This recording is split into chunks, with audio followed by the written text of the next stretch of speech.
La inflación le sonríe a Milei bajando un 3,5% y es un golazo para él y para nosotros. Déjame que te cuento por qué. A ver, vamos a explicarlo por partes para entenderlo mejor, porque diciéndolo así como en el título es como muy clickbaitero y realmente tiene un trasfondo bastante importante detrás. Como ya podrán haber visto en muchos de mis otros videos, lo que es central o bastante importante para mí en mis planteos es que somos individuos en interacción y estas interacciones nos afectan a nosotros y a los demás. Entonces, todo lo que pase en el mundo en el cual interactuamos va a tener algún tipo de efecto sobre nuestra realidad, sobre nuestra percepción y sobre la que tienen los demás de nosotros y del mundo también que los rodea y en el cual estamos todos inscriptos. Entonces, que la inflación baje un 3,5% realmente es una noticia buena tanto para ustedes como para mí, como para el presidente, como para absolutamente todos en Argentina.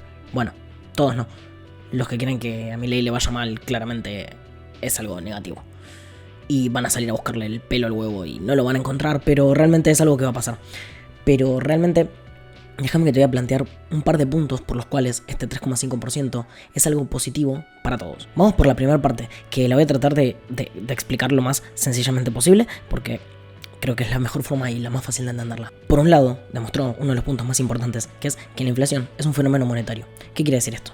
Que al dejar de imprimir, dejas de generar inflación. Sí, tiene un retardo, no es instantáneo, porque la moneda en circulación va a seguir circulando, pero al dejar de imprimir, vas a generar que la inflación, de a poco a poco, se vaya reduciendo. ¿Qué pasa? ¿Qué es lo que genera inflación? Si tenemos X cantidad de bienes en una economía e imprimimos más papel moneda, lo que va a pasar es que cada vez va a haber más pesos en posesión de la gente para la misma cantidad de productos. Entonces, si no se produce más en el país, esa cantidad de pesos va a hacer que los precios de los productos que ya están instalados en el mercado, de la producción que ya hay en ese momento, aumente. ¿Por qué? Porque hay más dinero disponible para poder transar con él. Entonces, en el momento en el que vos dejás de imprimir, en este caso, vas a generar una baja y una reducción de la inflación. No me quiero enredar muchísimo con el tema, pero básicamente es eso. Al haber menos cantidad de dinero disponible para la gente, eso hace que la inflación se reduzca. Al estar la base monetaria quieta, o sin este caso, sin seguir produciéndose un aumento de esta, va a ser que la inflación tiende a la baja. Y como lo estamos viendo, la inflación realmente desde que asumió hasta hoy en día está tendiendo a la baja. Y que haya perforado el punto de los 4%, o el punto del 4%, es algo realmente positivo, porque nos damos cuenta de que sí, que a pesar de que tenga rezagos, como todos sabemos, o como él explicó, por ejemplo, nos damos cuenta que esta tendencia es perdurable en el tiempo. Entonces, eso ya ganó un golazo, terrible. Pero vamos que hay otros puntos también para entender en el medio. Como les comenté, él comentaba y prometió en campaña y explicó en campaña de que la inflación es en todo lugar y en todo momento un fenómeno monetario. Entonces, al ver que realmente atacar la causa del problema, que es la causa monetaria de la inflación, vemos que la inflación baja, eso le aporta una mayor credibilidad a él, porque la gente va a terminar entendiendo y va a terminar diciendo, che, ¿sabes que que estaba medio loco? Parece que al final tenía un poco de razón. Que todos le dijeron, che, me parece que estás equivocado, que no, que la causa de la inflación es un fenómeno multicausal, etcétera, etcétera, etcétera. Al final puede que tenga razón, porque mira, frenamos la cantidad de plata que estamos imprimiendo y la inflación empezó a bajar. Como pasó en Japón, como pasó en Inglaterra, como pasó en Alemania, como pasó en un montón de lados. Pero el caso más emblemático es el de Japón y quien lo explica muy bien en un video de 3 minutos es Milton Friedman, premio Nobel de Economía, que lo voy a dejar en la descripción. Así que realmente lo pueden chequear, o voy a ver si lo puedo dejar en una tarjetita por acá. Desconozco, pero creo que sí. Así que nada.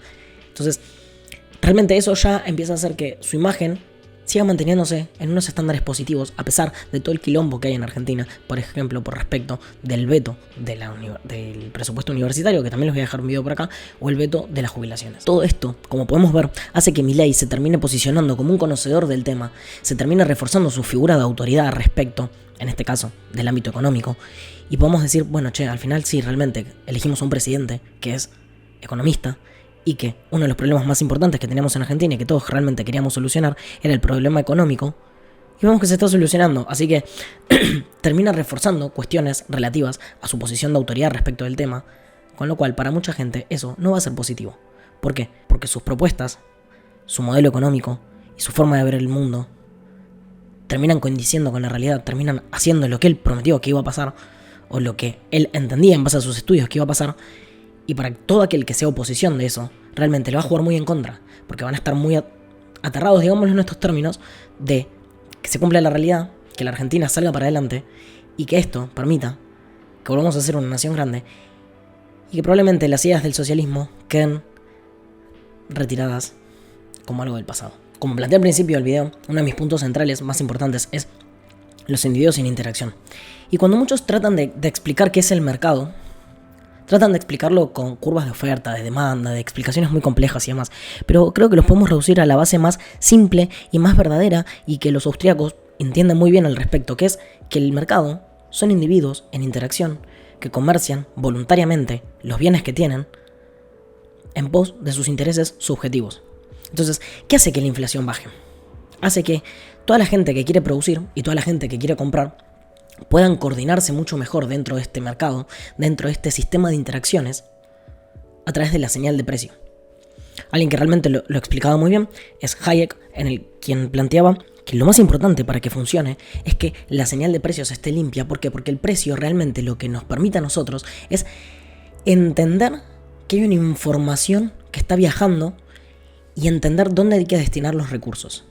Entonces, realmente en el momento en el que empieza a reducirse la inflación, esto permite que las personas puedan interactuar mucho más sabiamente, con muchas más consecuencias sobre sus actos, con mucha más inteligencia respecto a qué decisiones tomar, porque saben que el precio va a ir modificándose cada vez menos por esta distorsión que produce la inflación, y va a permitir que realmente se puedan asignar los recursos a la parte de la economía que lo requiere, y va a permitir que los individuos en interacción libremente puedan ejercer su voluntad y sus deseos subjetivos, y esto permita que la economía crezca, que la economía se desarrolle y fundamentalmente que cada uno sea libre de las decisiones que toma, dónde invertir su plata, en qué utilizarla, cómo utilizarla, y servir a un prójimo de la mejor manera posible.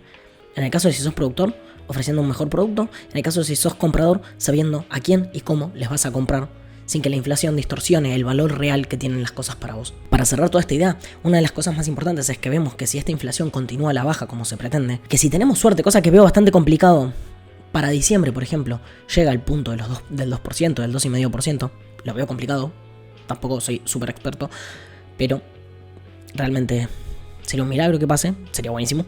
Pero bueno, ¿qué va a pasar?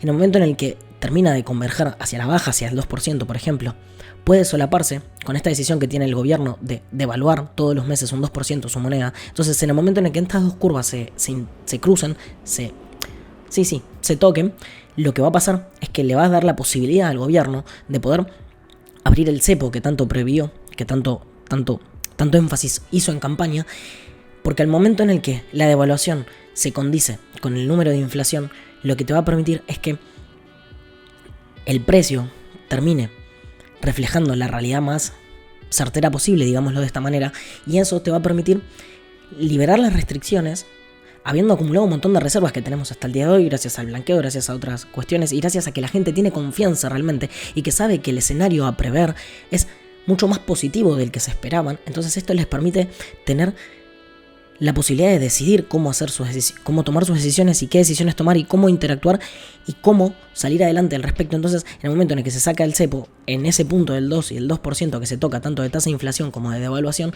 hace que la posibilidad de salir del cepo no se produzca un cambio de portafolio que vaya a joder a las reservas del Banco Central, porque la gente ya sabe que el panorama es ese. Entonces ya tiene previsibilidad, ya puede tomar decisiones, ya puede saber cómo enfrentar la realidad que le viene, y no tiene la necesidad de resguardar su moneda en otra como reserva de valor, porque la suya ya lo cumple. Entonces termina saliéndole bien por todos lados al gobierno, y si le sale bien a ellos, gracias a Dios, nos va a salir bien a nosotros.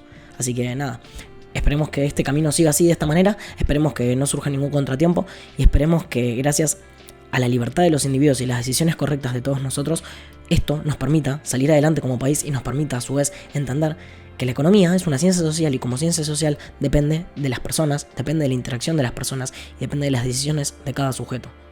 Entonces nada, nos vemos la próxima, espero que te haya gustado, que te sirva, que lo puedas compartir, que le des me gusta, y que si te está sirviendo todos estos contenidos que estoy subiendo, realmente me sigas, me apoyes de alguna manera, porque me gusta, y me gusta realmente poder enseñarles lo que fui aprendiendo en este tiempo, y tratar de hacerlo de una manera en la cual a mí me hubiera gustado aprenderlo. Nos vemos la próxima.